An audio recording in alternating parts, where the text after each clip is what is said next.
Está começando mais um Antenados na Geral para todo o Brasil aqui na tela da Boas Novas. É bom ter sua companhia e a sua audiência no programa de hoje. Fique ligado que nós vamos falar hoje sobre ética pastoral. Essa disciplina, será que uma pessoa quando quer ser pastor, ela entra no seminário? Existe uma disciplina ética pastoral que ensina ou fala como ele deve lidar com outros líderes, com outros pastores, com a sociedade, a comunidade na qual ele está inserida, em situações de casamento, em situações de enterro, de funeral? Como é que o pastor deve se posicionar? Isso tudo entra debaixo de algo que nós chamamos de ética pastoral. Até no momento de abrir uma nova igreja, a igreja cresceu muito, tem que abrir uma nova igreja. Vai abrir onde? Na rua onde tem 10 igrejas, do lado de uma outra igreja, existe uma distância mínima que você pelo menos mostra o respeito, meio que, não quero competir com outra igreja, então vou fazer em um local onde não tem muitas igrejas.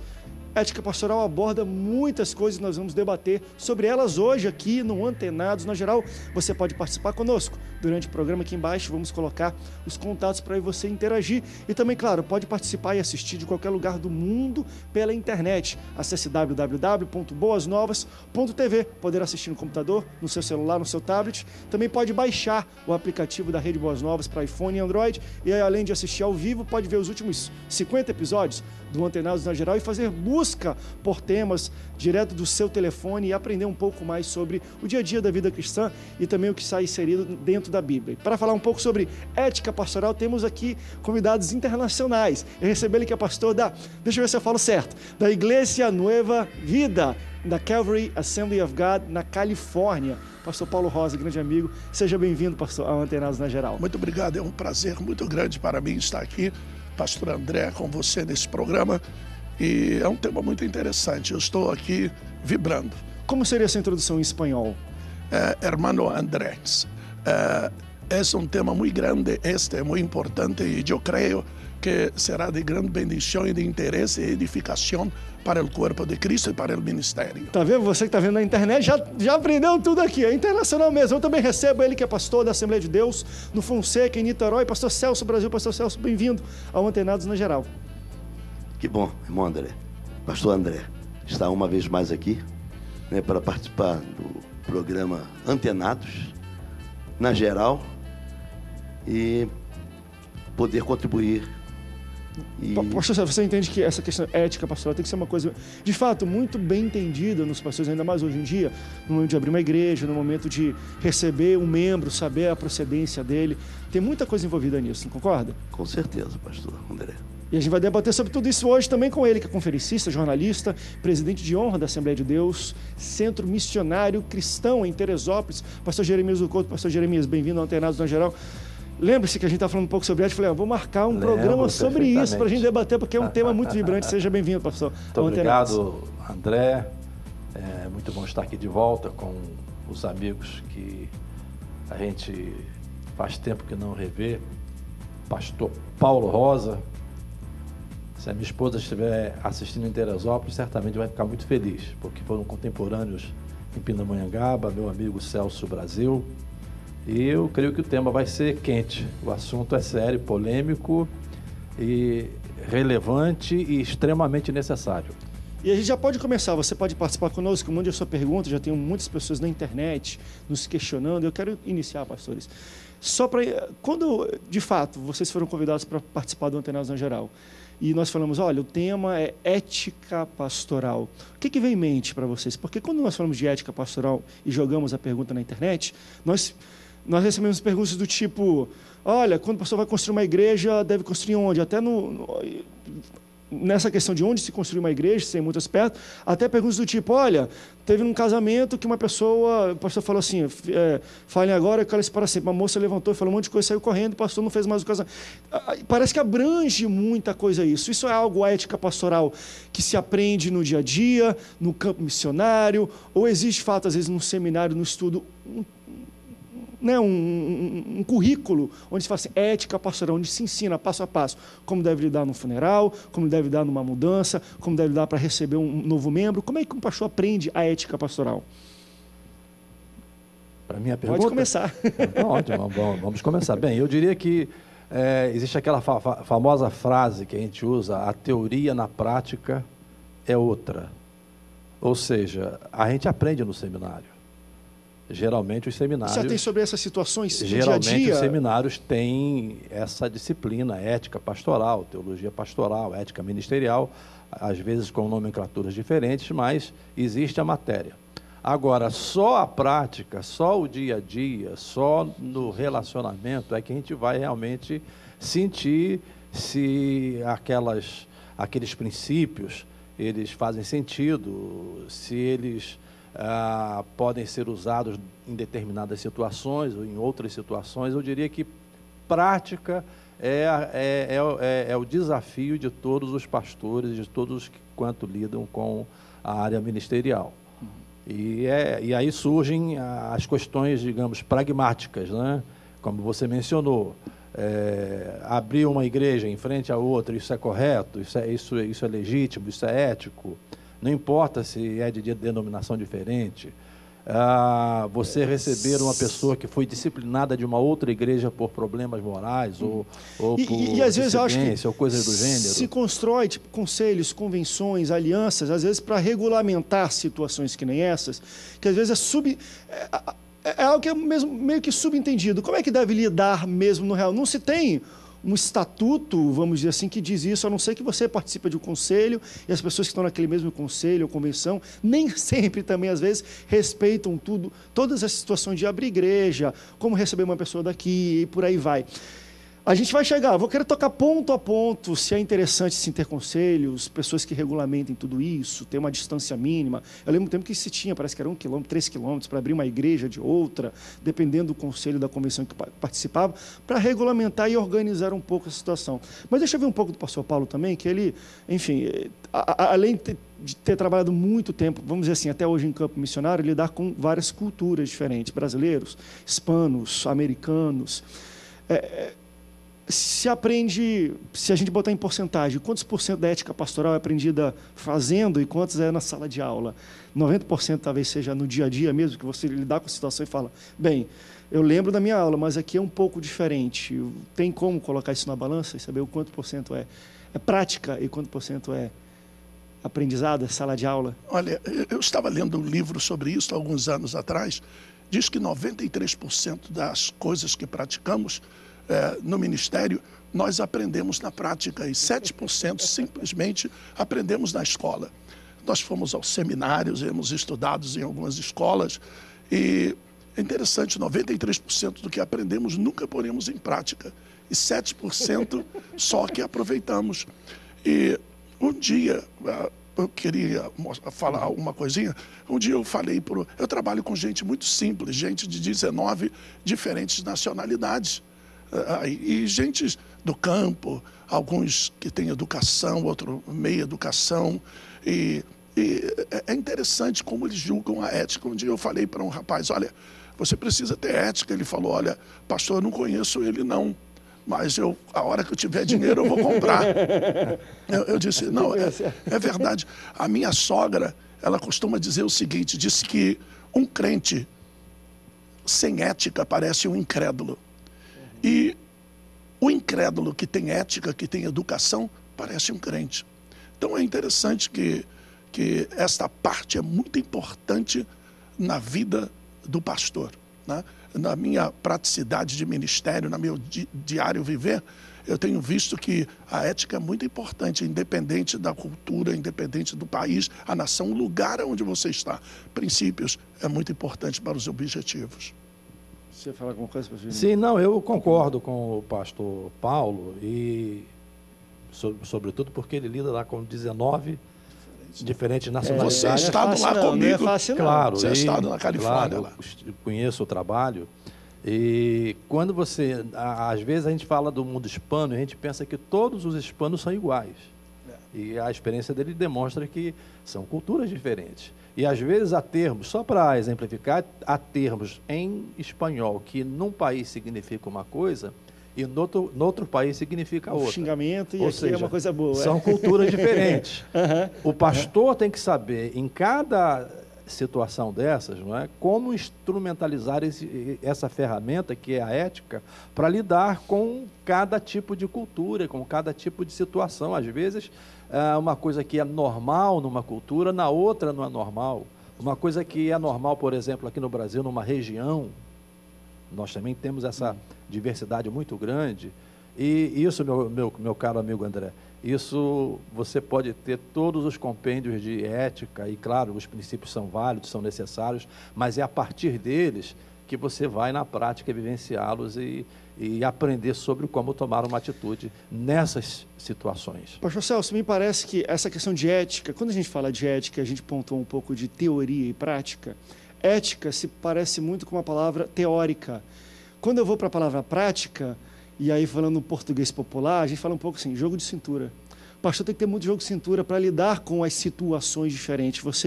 Você acha que, enfim, nos seus todos os anos de ministério, teve que ter muito jogo de cintura para entender e trabalhar com os irmãos diferentes, que às vezes se desentendem. Calma, gente, vamos por esse caminho. O pastor tem que ter a ética com o jogo de cintura. Certamente, André. Nessa área onde militamos, né, a gente precisa de ter esse cuidado, né, ter o jogo de cintura, ter um bom cuidado na relação interpessoal, né, para não ferir as pessoas. Também há as pessoas que não são evangélicas, né, que estão a perceber, né, como nós nos conduzimos. Enfim, tem que ter todo um jeito, todo um cuidado para que o reino não seja jogado abaixo. E bem lembrado pelo pastor Celso, para você ver como não é algo simples quando a gente fala de ética, é como as pessoas enxergam o pastor, porque ele é um representante do reino de Deus, então isso tem a ver com ética.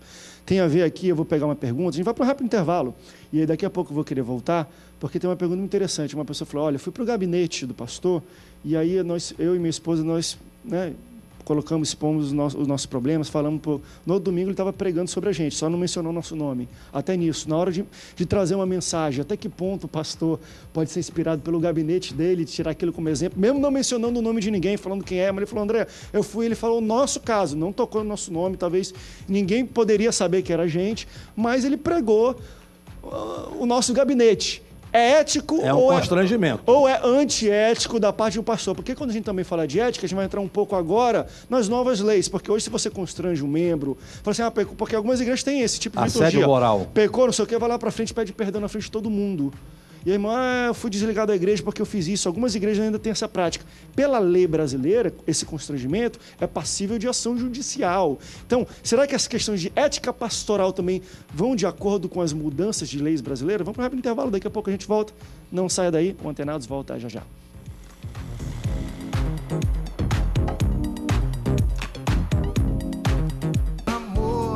Estamos de volta, segundo bloco do Antenados, na geral, falando sobre ética pastoral. Tem muita coisa para falar sobre ética pastoral. Talvez um programa só não dê para a gente debater, mas nós vamos tocar nos pontos principais dos relacionamentos interpessoais, com pastores com membros, pastores com outros pastores, pastores com o Estado brasileiro e com as leis, como ele deve lidar com várias situações. E para esse segundo bloco também recebo ele que é bispo da Assembleia de Deus, Plenitude e Vida, aqui no Recreio dos Bandeirantes, Rio de Janeiro, pastor Reinaldo Silva. Pastor Reinaldo, bem-vindo ao Antenados na Geral. Graças a Deus, é um prazer imenso estar aqui com todos e eu me sinto aqui, poxa, honrado por estar entre essas pessoas importantes, que é o pastor Jeremias do Couto, que eu ouço falar, pastor Paulo Rosa, que esteve ali ministrando, veio da Califórnia, né? Graças a Deus, pastor Celso, proximidade. E o André. Eu sou o menor deles, meu pastor, eu sou o menor deles. Olha, me sentindo é um prazer. Eu estou me sentindo leão na cova de Zanielis, como fala o pessoal aqui. Eu agradeço a Deus, até pela sua vida, por você ser um jovem pastor, ter a capacidade que Deus tem lhe dado. Eu louvo ao Senhor por esta nação, essa geração agora, e você ser um representante, estar levando a palavra de Deus. É um prazer imenso. Eu quero agradecer a Deus, os telespectadores que estão agora participando, estão ligadinhos, e nós estamos aqui para fazer aquilo que Deus nos colocar. Né? Bem-vindo, é um prazer receber o pastor Reinaldo. Deixa eu só mostrar esse livro aqui. Esse livro chama-se, pastor Celso Brasil trouxe aqui, Ética Pastoral, Conselhos de uma Jornada Ministerial. Tem como colocar na tela para mim? Não? Pronto, está aqui.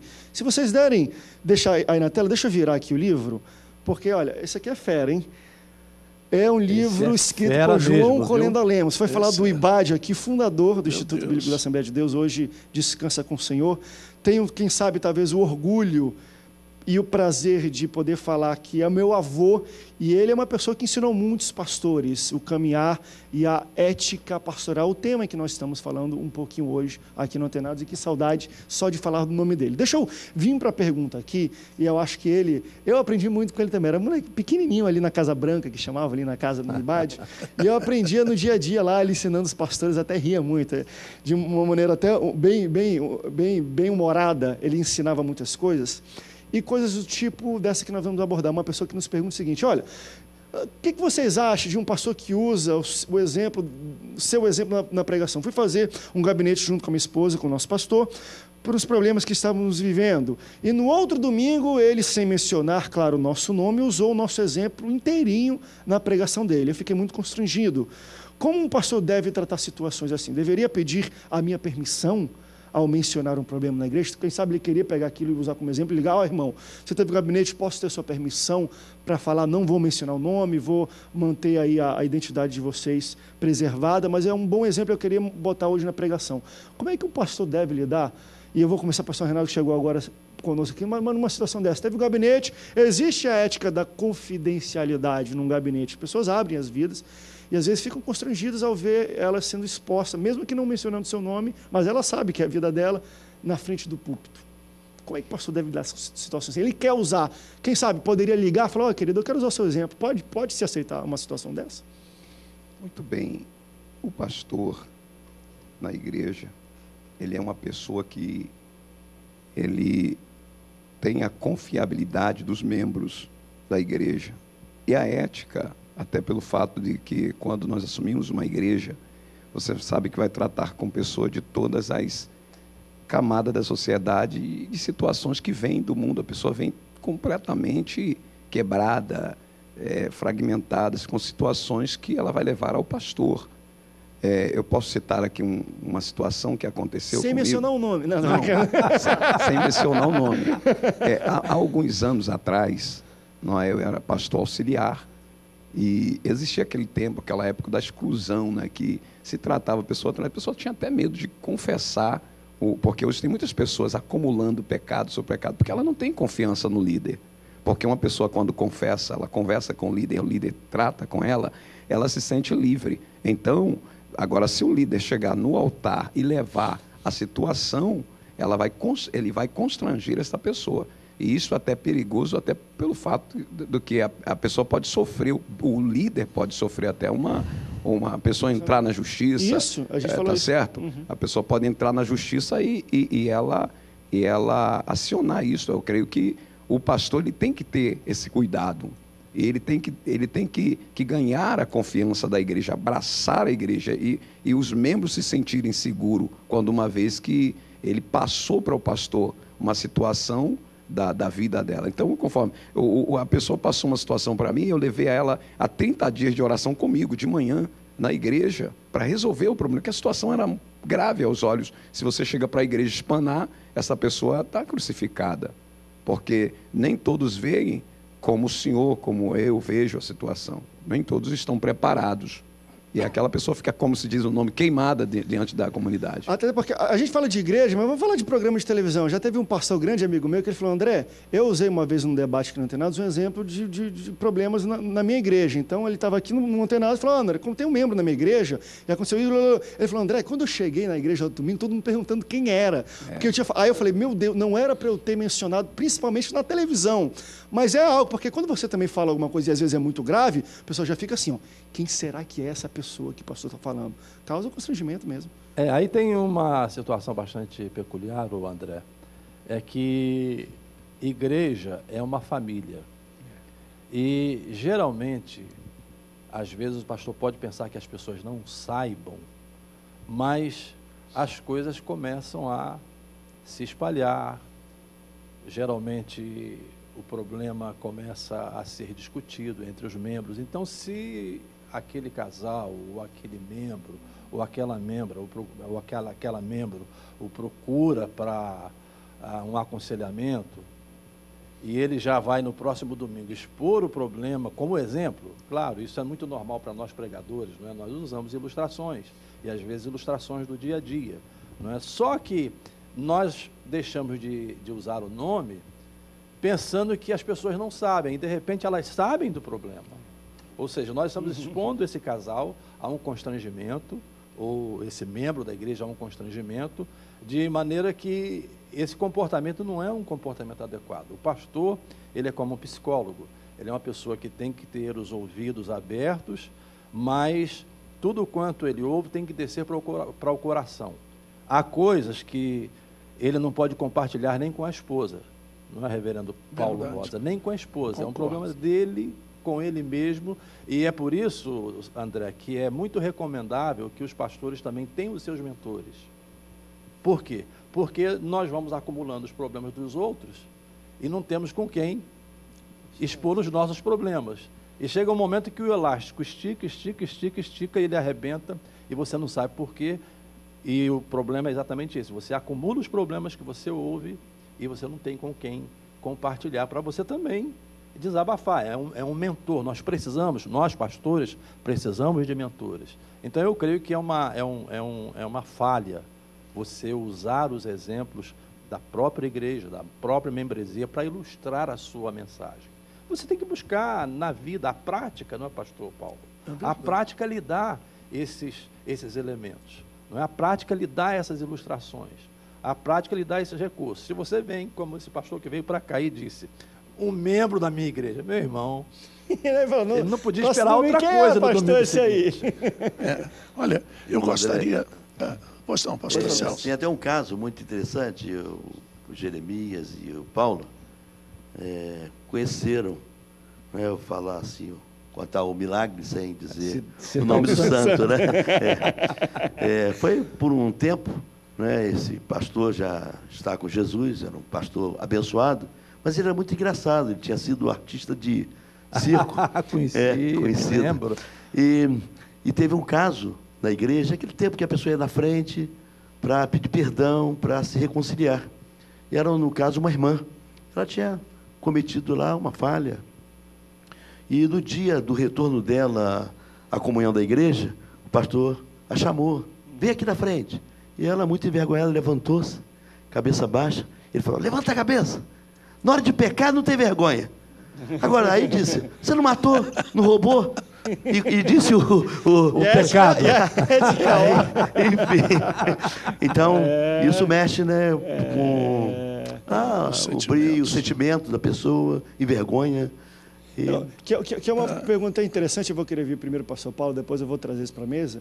Às vezes, querendo ou não, a mensagem do Evangelho não muda, mas o modo de você passar, as liturgias, as maneiras, devem mudar, acompanhando, enfim, né, a evolução da sociedade e por aí vai. Porque depois vou querer tocar em liturgias da igreja que hoje podem parecer ser antiéticas, de você, enfim, várias situações. Por exemplo, pecou, tem que ir na frente se confessar. Até que ponto, em sentido legal, como o pastor até falou ali, no sentido legal de alguém mover uma ação contra a igreja por constrangimento em público. Às vezes situações que eu já ouvi, pessoas mandam para cá querendo ou não, mas às vezes, por exemplo, uma pessoa homossexual, ou uma pessoa mal vestida, ou até mesmo quer entrar na igreja, a pessoa, opa, aqui você não pode entrar, você não está vestido para entrar na igreja.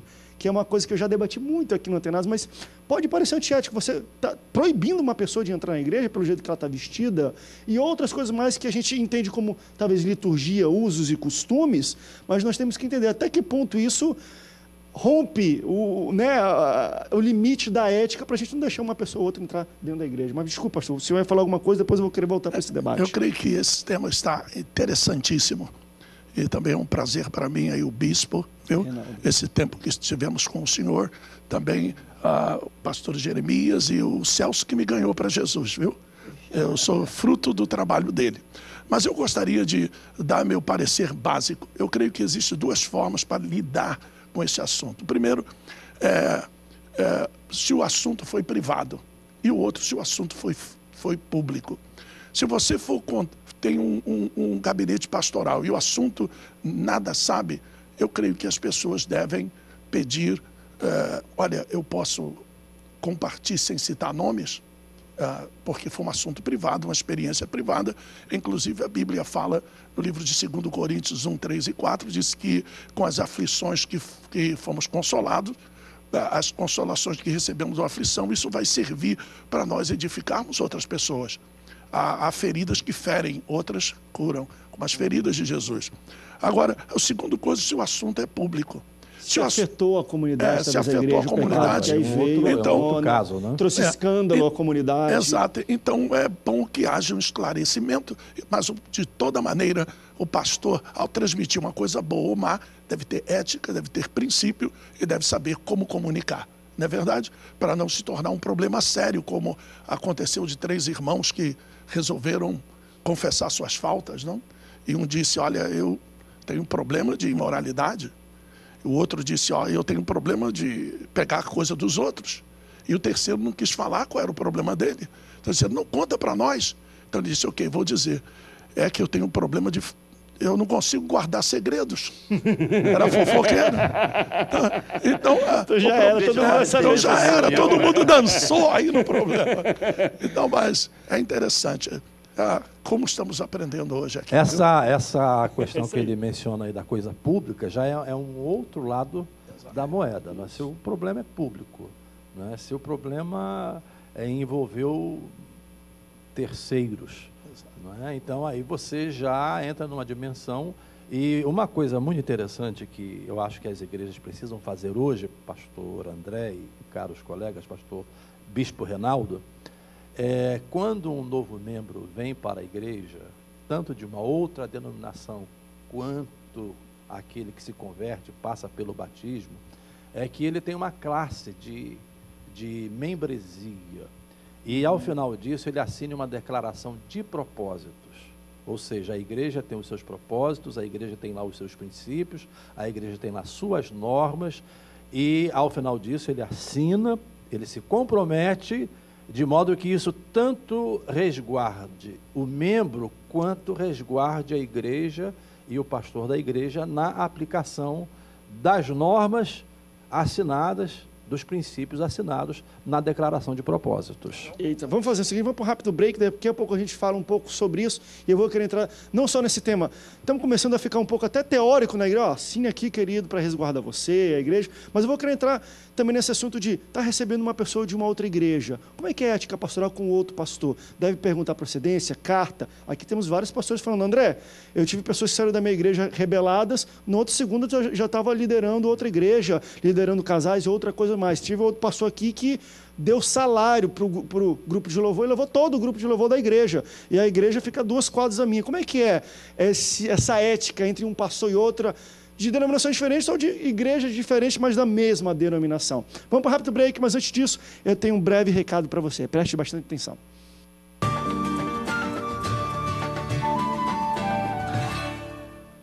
Há quanto tempo você sonha em ter o seu próprio negócio? Que tal uma atividade que garanta excelentes ganhos e a oportunidade de mudar a sua vida? A Rinodê é uma empresa brasileira de cosméticos e bem-estar que atua há mais de 20 anos no mercado, com alta tecnologia e qualidade em mais de 300 produtos, com lucro de 100% em todas as vendas. Acesse www.rinodê.com.br e cadastre-se hoje mesmo com o ID 110307. Lembre-se, no site, para se cadastrar, coloque o ID 110307 e torne-se um consultor hoje mesmo. Rinodê, 20 anos fazendo sua vida melhor.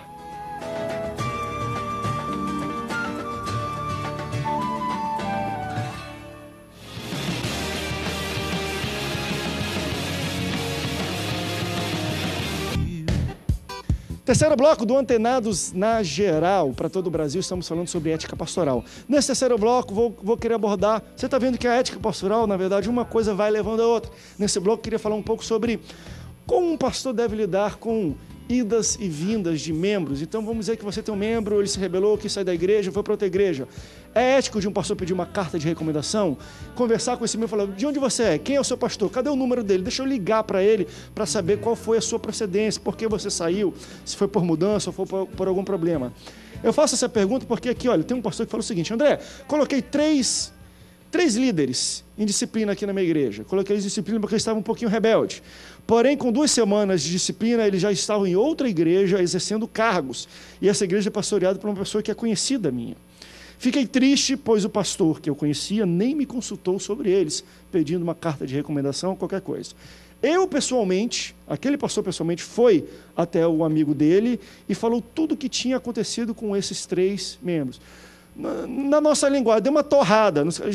Já que você não me perguntou, deixa eu falar quem são essas florzinhas aí. E falou quem eram os líderes. Vocês acham que fiz errado?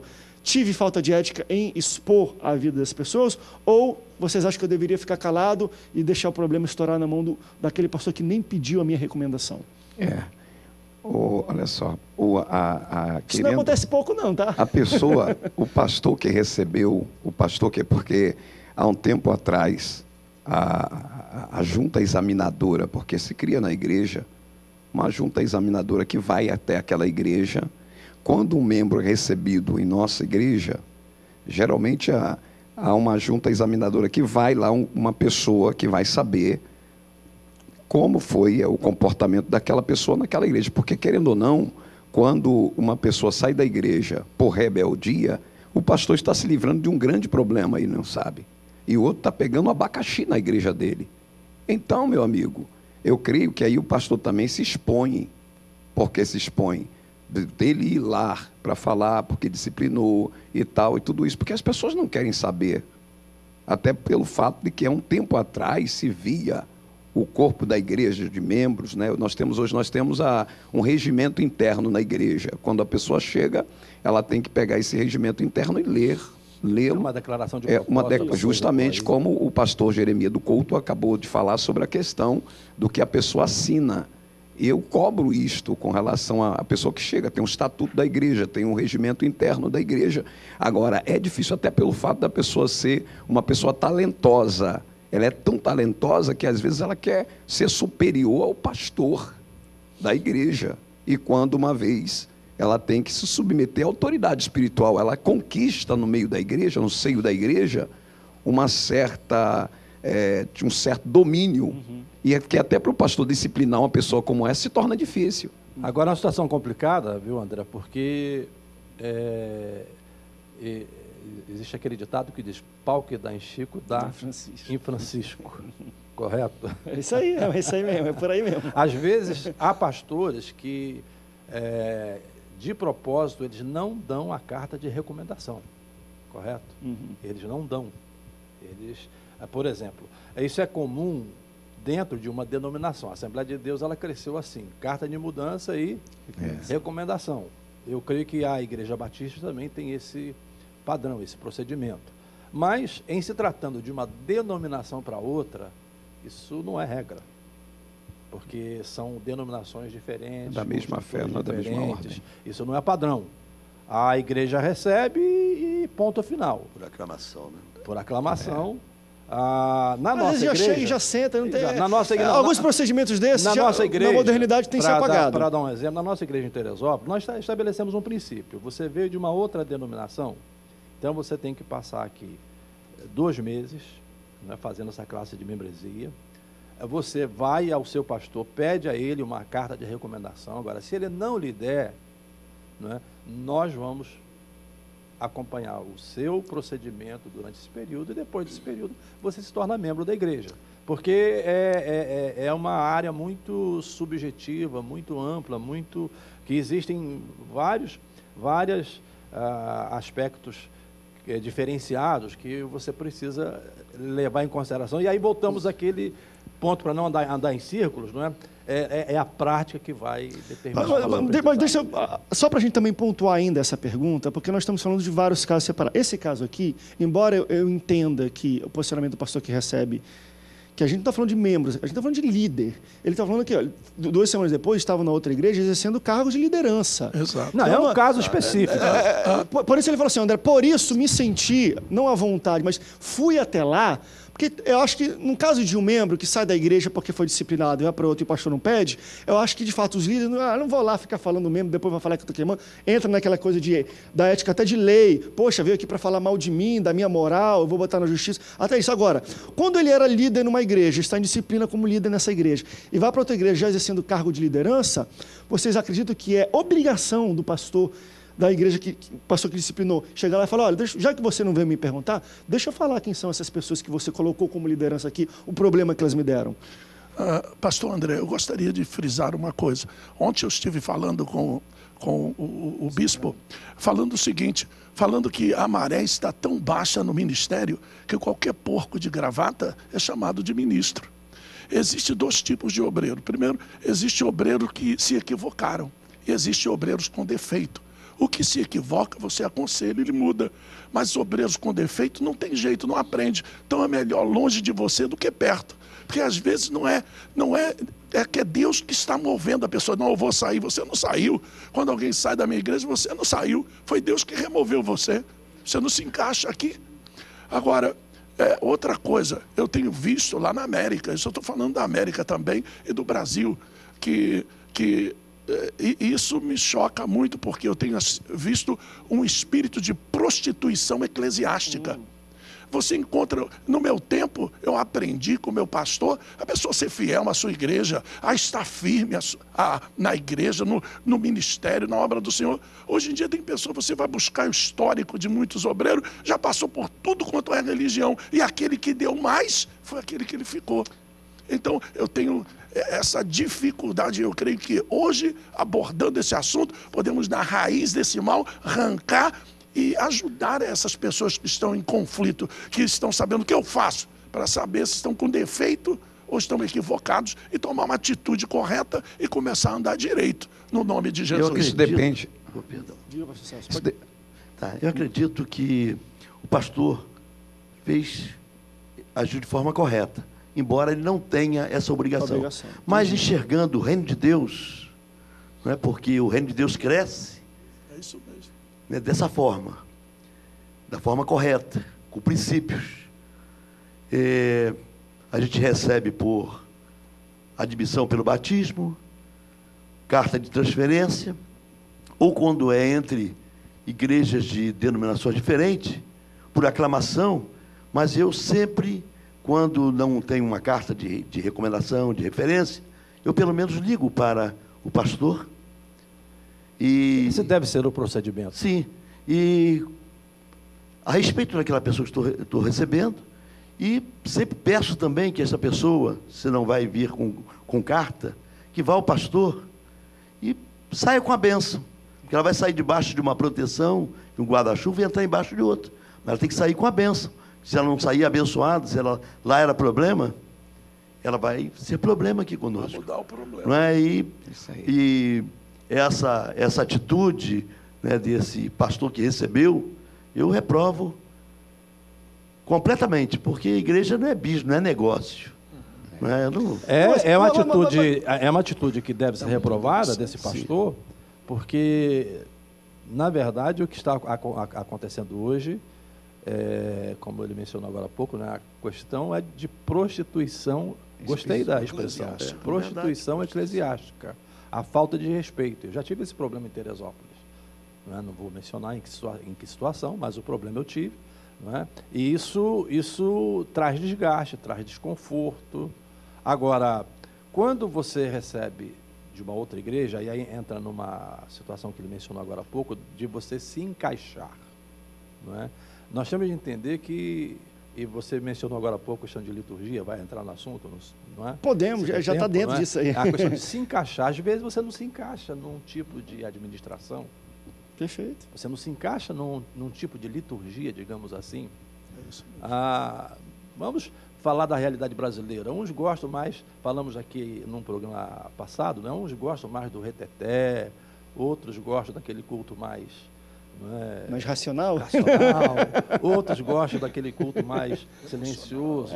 Eu diria, pastor, o reverendo Amaury Jardim, da Igreja Congregacional, falando das denominações, ele disse o seguinte: isso aí é a baguncinha de Deus, a expressão que ele usou.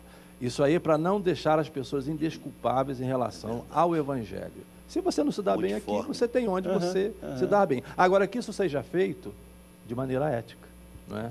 De maneira respeitável. Que, por exemplo, o pastor Celso Brasil recebe um membro da minha igreja, o pastor Bispo Reinaldo recebe um membro da minha igreja, que ele receba da maneira mais ética possível e, de minha parte, eu também libere da maneira mais ética possível. Se não é possível que ele viva comigo, na nossa igreja, na minha liderança, ele tem liberdade de servir a Deus numa outra igreja. Positivo. Eu creio, pastor, o pastor Jeremias, que depende muito da liderança, do companheirismo, da hombridade de cada líder, de um para com os outros. Nós temos reuniões de conselho de pastores, que esses pastores devem, até entre os pastores, para que as pessoas, ao chegar na minha igreja, da igreja do pastor Jeremias do Couto, como é que você saiu de lá? Às vezes o cara causou um prejuízo lá na sua igreja, por ele ser um bom pregador, porque tem muitos pregadores. Bom, os caras pregam tanto que não pregam para eles mesmos.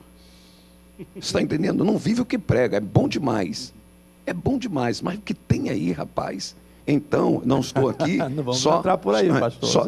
Eu estou falando. Eu sei, estou brincando. Eu estou falando até pelo fato. Daqui a pouco a gente vai ter que citar aqui uma fileira desses aí. Não, até porque o senhor é pastor. Os senhores são pastores presidente, tal também quanto eu sou. E como nós ficamos com a igreja, os camaradas passam e vão embora. E aí, como é que fica essa situação, uma vez que o pastor disciplinou e disse, você não vai pregar por algum tempo, sente aqui no banco, olha, eu vim para cá porque o pastor... Então, vai gerar um problema, o mesmo problema que ele gerou para mim na minha igreja, para eu na minha igreja, ele vai gerar também em outras igrejas. Então, esta é a palavra que eu quero aqui colocar. Deixa eu... E a gente vai ter que ir para o break, para ir para o último bloco já, mas só para colocar só mais um ponto de vista no nosso debate, que é interessante em ver de todos os locais. Por exemplo, claro que eu acho que... Eu não vou dizer que quem é culpado aqui, se é o pastor que disciplinou ou o pastor que recebeu. Às vezes o pastor que recebeu está fazendo até de bom grado até. Eu acho que o culpado é quem foi, saiu de um lugar... Porque às vezes a gente pensa que não, mas hoje no Brasil a gente sabe que existe muito isso. Em qualquer lugar do mundo existe um pouco isso. Qual é a sua escola? Você, pastor de... Porque existem vamos dizer assim, alguns ministérios dentro de várias igrejas que são ministérios exemplo. E qualquer pastor que estivesse ou esteve envolvido com aquele ministério seria recebido em qualquer igreja do Brasil pelo seu histórico. Claro que eu não vou também exagerar, mas vamos dizer, pastores que estudavam no IBAD antigamente, porque se entendia que antigamente não tinha tanto estudo para pastor de critério, esse pastor aqui, qualquer lugar que ele for, ele vai ser bem recebido. Então, às vezes, os pastores aqui, esses três, no caso, que foram disciplinados, estavam falando com o pastor o seguinte, olha, a gente está bem lá, mas o nosso pastor já está liberando a gente para ajudar uma outra igreja. Às vezes ele pode ter entrado enganando até um pastor que recebeu, falando, saí bem de lá, estou com a bênção do meu pastor, e ele conhecia, ele falou que eram conhecidos, então poderia ser um pastor que ele respeitava. Poxa, você veio do ministério do pastor X, então você é um grande obreiro, então vou te receber aqui e já vou te colocar na liderança. Como ele falou, 2 semanas, André, já estava em liderança, para vocês não ficarem no banco e tal, porque vocês são obreiros prontos. Aí pode também cair nesse problema. Então a gente pode abordar então um pouco disso também, porque existe esse peso. De que ministério você é? Do pastor X, se você admira o pastor X, tu recebe o cara e já bota ele para pregar no outro dia. Isso acontece. Aí a gente vai falar também um pouco dos cuidados que os pastores têm que ter ao receber. Vamos para o intervalo? Daqui a pouco a gente volta. Tem casamento, tem funeral, tem muita coisa para a gente falar de ética pastoral aqui. Não sai daí, o Antenados volta já já.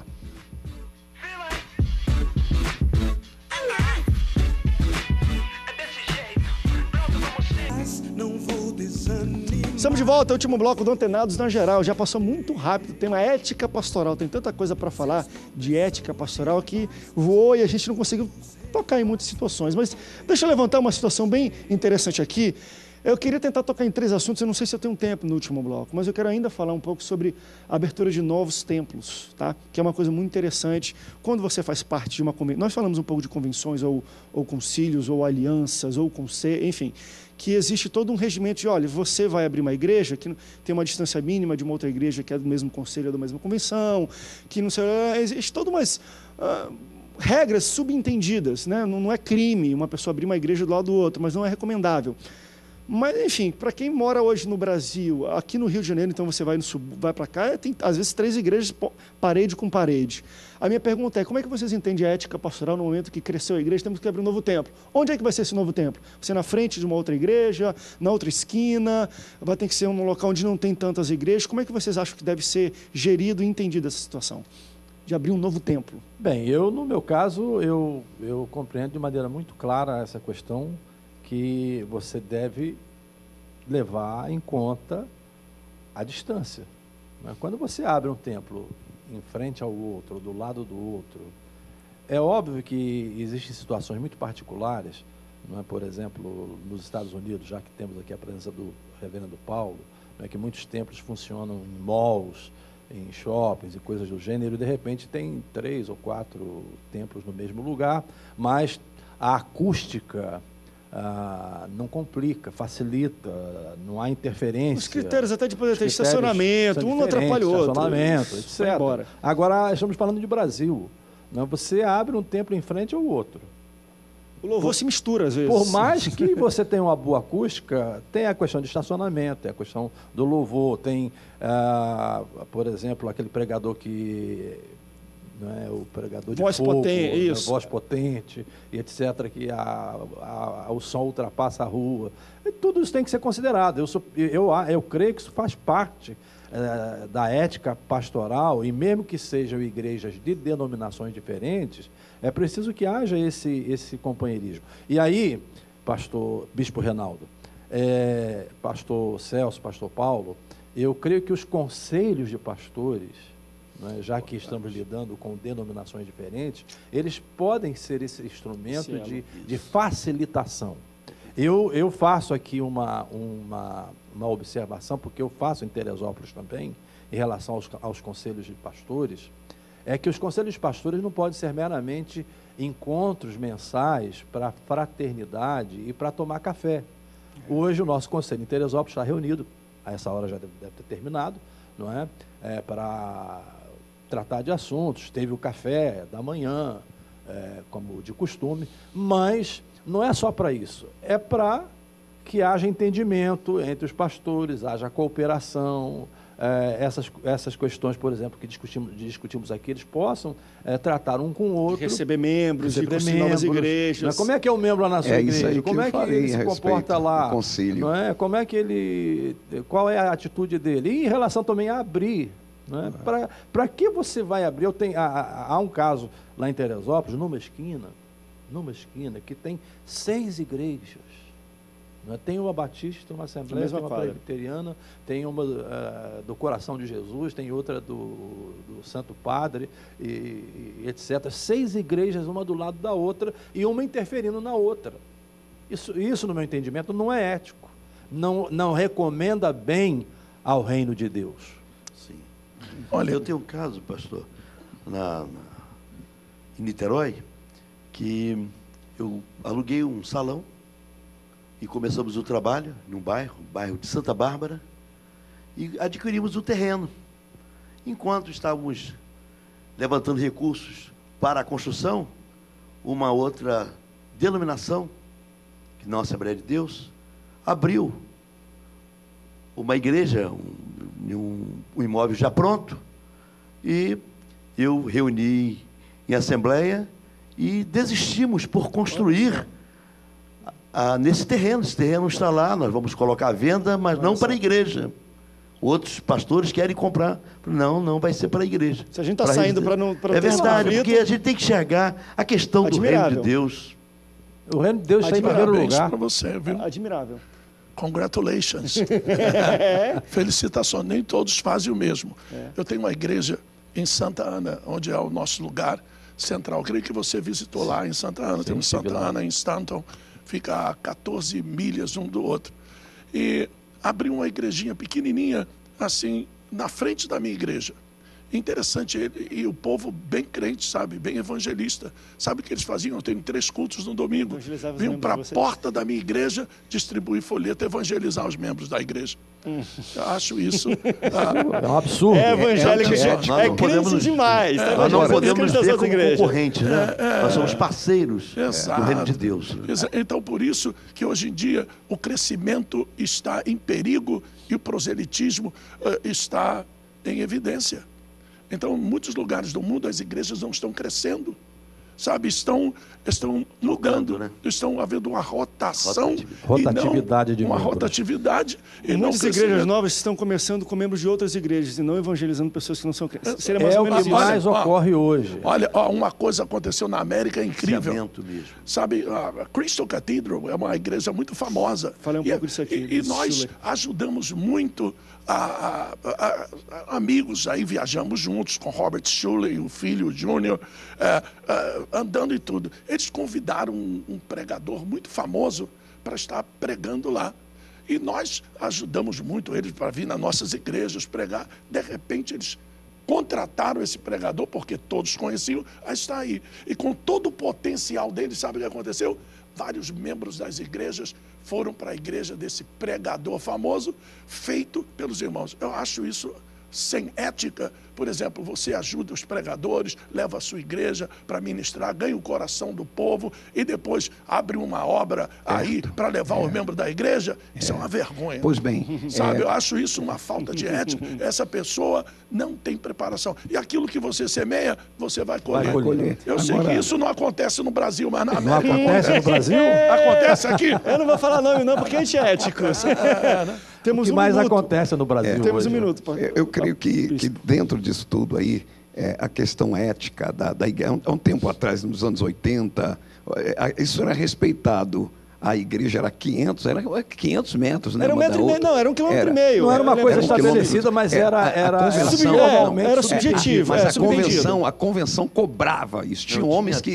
jurisdição. Isso, tinha jurisdição. No campo, tipo assim, no campo do pastor fulano não se pode abrir nenhuma outra igreja naquele campo, porque ali estava. Então havia um respeito. É ético isto. É claro que hoje... Às vezes as pessoas falam, mas é ditadura. Não era ditadura, até porque essas coisas não aconteciam.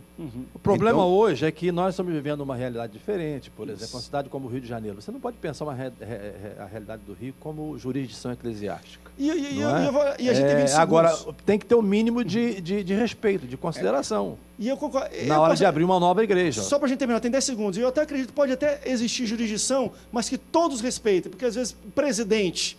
também na Constituição não respeita a jurisdição, mas outros pastores têm que respeitar, aí você não está sendo antiético, né? Você está favorecendo uns e não favorecendo outros, e aí acaba bagunçando um pouco o meio de campo. Se você quer aprender um pouco mais sobre isso, ética pastoral, falei um pouco do livro, está aqui na minha mão, fica como dica para você. Não deu nem para a gente falar um pouco ainda sobre ética, a gente falou sobre o falta falar sobre o TICA ainda, depois, então a gente vai fazer mais programas sobre o tema ética pastoral. Pastores, obrigado pela presença de vocês, foi um prazer recebê-los. Passou voando hoje. Obrigado pela sua audiência, Deus te abençoe. Até o próximo Antenados na Geral. Tchau, tchau.